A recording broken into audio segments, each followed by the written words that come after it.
Fala galera, mais um vídeo aqui pro canal. E o Vasco novamente volta a vencer fora de casa, coincidentemente no Morumbi, onde o Vasco havia vencido o São Paulo. Agora o Vasco goleia o Santos por 6-0. Acho que nenhum mais fanático do Vascaíno ele acreditaria nesse resultado. E o Vasco ganhou, amassando o Santos no segundo tempo. Eu acho que a questão psicológica ela esteve presente nas duas equipes. Quero dizer o seguinte, o Vasco no primeiro tempo, ele até o gol, eu acho que ele não estava muito bem na partida.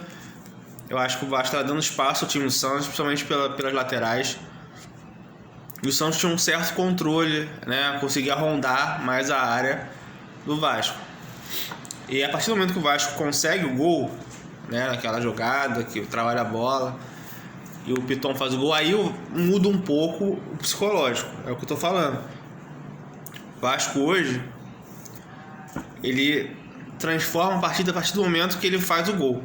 E o Santos sente um pouco o gol e o Vasco começa a jogar o que deveria estar jogando já desde o começo da partida. Começou a acertar os passes. Os jogadores que não estavam tão bem começaram a participar mais do jogo. O caso do David, que acho que o primeiro tempo dele não foi legal, né? O Ryan participando mais, o Vasco começou a jogar bola. Até bem parecido com um jogo contra o São Paulo, que até o primeiro gol do Vasco, o Vasco estava meio medroso, que até o Diniz deu expor falando isso. Vocês estão tudo com medo, estão tudo medroso. O Vasco estava realmente apreensivo. Então, quando o Vasco faz 1-0, muda isso. Então, o Vasco começou a ter mais posse de bola. O Vasco começou a rondar mais a área do Santos, a finalizar mais. Terminou o segundo tempo melhor, podendo até fazer o 2-0 e ir para o intervalo com uma vantagem maior. E aí, volta para o segundo tempo mal, tá? O início do jogo é ruim. O Vasco acho que entrou muito desligado. O Santos poderia ter empatado o jogo com o Guilherme e com o Barreal. Dessa vez a sorte estava a nosso favor. Entendeu? Mas é aquela coisa do futebol. A gente não estava levando tanta sorte, até faltava competência de alguns jogadores de fazer os gols. Então quando o Vasco vai ao ataque pela primeira vez de fato ao segundo tempo, e aí o David acerta aquele belo chute, o 2-0 ele volta a confiança do Vasco e o Santos está nas cordas. E aí o que eu digo assim, o Diniz não deixou o time relaxar, o Diniz não baixou as linhas. Porque assim, o Diniz tem vários defeitos, né? Eu sempre falo de teimosia e tudo mais. Só que, cara, ele não deixou o time recuar, não botou o time para trás. Então, quando você tá vendo que o adversário tá nocauteado, tá ali quase nas cordas, cara, tu tem que ir em cima. E o Vasco continuou em cima, marcando em cima no campo do Santos. Entendeu? Porque o segundo gol deles foi ducha de água fria, porque eles estavam melhores no começo do segundo tempo. Então, no segundo gol, cara, eu vou te falar, se é a Carille, Mano Menezes, até o Renato Gaúcho mesmo, tá? Outros técnicos mais retranqueiros, tá? Ele ia botar o time pra trás, pô. 2-0, fechar a casinha, acabou o jogo. Ia ficar aquele bate-rebate, bate-volta, a bola indo e voltando. Pô, o Vasco depois do segundo gol, se não me engano, o Vasco fez 3 gols em 10 minutos. Por aí, tem que ver agora a ordem. Mas vocês imaginam algum outro time com outro técnico fazendo isso? Sabe, mantendo ali pressão o tempo todo.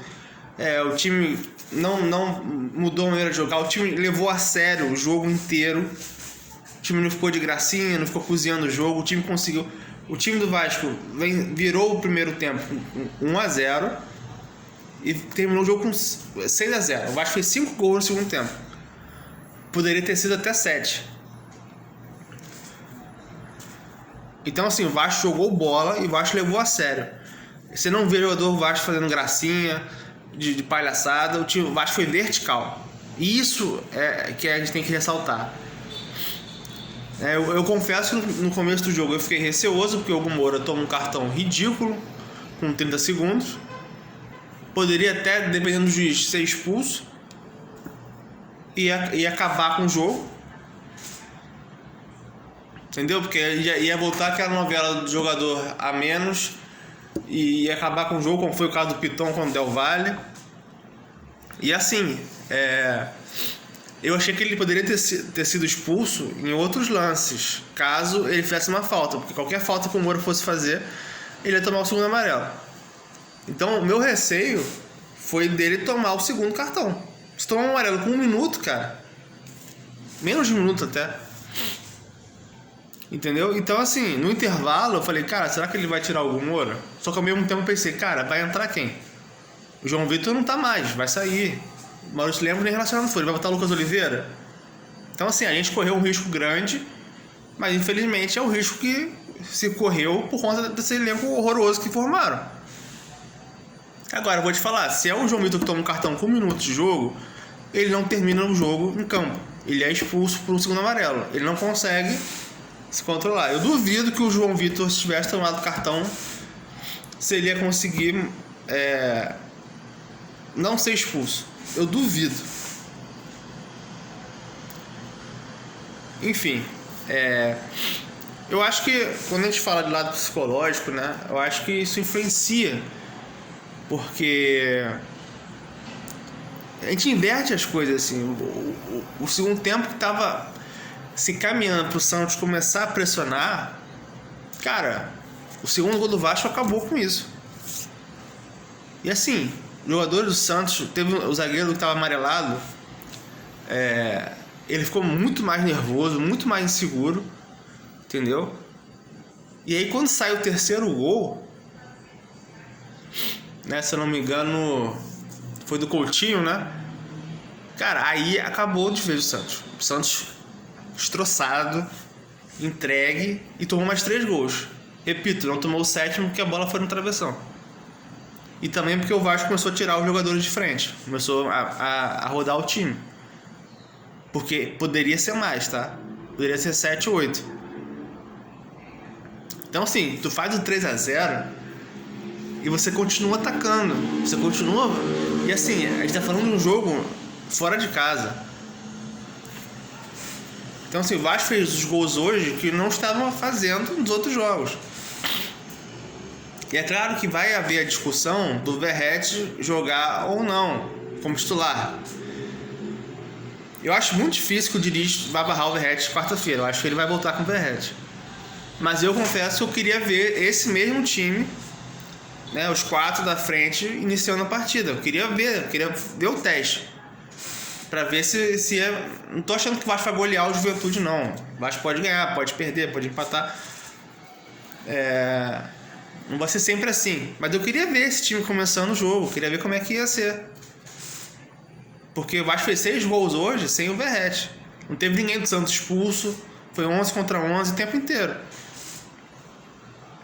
Entendeu? Então eu gostaria de ver como é que seria. O Jair não vai jogar. Provavelmente pode ser que entre o Thiago Mendes no lugar do Jair. Não sei se vai botar algum outro volante, ou o Cocão, sei lá. E o Hugo Moura vai permanecer na zaga. Então, essa vai ser a mudança. Agora, eu quero ver esse time, queria ver esse time jogando contra o Juventude. Eu acho que vale a pena testar. Entendeu? O Diniz falou na coletiva que chegou a testar o David como centroavante e não funcionou. E essa escalação que ele fez hoje, essa formação, que não tem de fato um 9 fixo. Às vezes o Coutinho entrava por dentro, às vezes o Ryan ia por dentro, às vezes o David ocupava essa posição, entendeu? Eu achei interessante. No começo eu acho que demorou a engrenar, tá? Acho que estava demorando muito para sair de trás, faltava profundidade, mas depois o Vasco foi se achando. Então assim, teve o gol do Piton, teve uma bola pro David vertical, que ele disputou com o zagueiro, e aí depois o Coutinho se chocou com o goleiro. teve várias bolas que o Vasco conseguiu meter naquela, sabe, o facão ou o passe na frente, que com o Verratti a gente não consegue. Eu já falei isso no canal várias vezes. Essa bola mais à frente é difícil. É difícil para ele, né? Não só pela lentidão, mas ele não tem um trato com a bola muito bom. Isso influencia. Hoje o Vasco tinha muita movimentação na frente. Sem a bola, eu via o Ryan e o David baixando nas pontas. Quem marcava os zagueiros era o Nuno e o Coutinho. Aí no segundo tempo, era o Ryan, às vezes com o Coutinho mais na frente, baixava o David, entendeu? E o Nuno também. Então, assim, não tinha uma posição fixa. Por mais que a gente não, assim, o Coutinho e o Nuno não sejam jogadores muito velozes, mas são jogadores que têm mais mobilidade que o Verratti, e a parte técnica é diferente, pô. Então, assim, eu queria muito ver o Diniz repetir esse time contra a Juventude, pra gente ver como é que vai acontecer. Eu não tô achando que o Vasco vai golear de novo, não. Mas eu quero ver esse time jogar. Porque não adianta você botar um jogo, aí depois você tira, volta ao mesmo time, e a gente não vai saber nunca se esse time iria engrenar sem o Verratti ou não.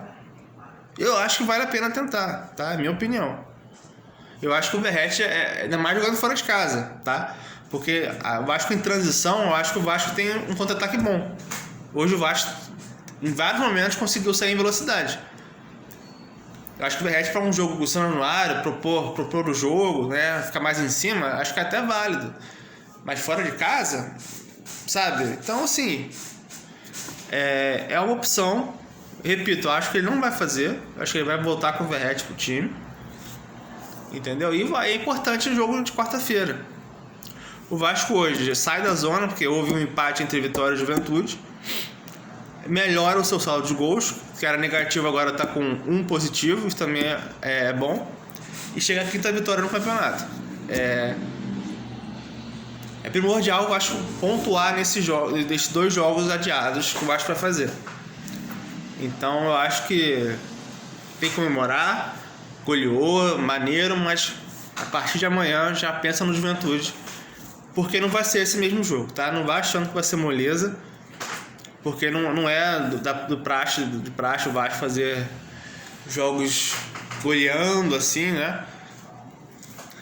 Então vamos ter o pé no chão e assim, acabou a curtida agora e focar na quarta-feira. Vamos, pessoal. Então, assim, você que está chegando agora, deixa o like, compartilha o canal, tá bom? Um abraço.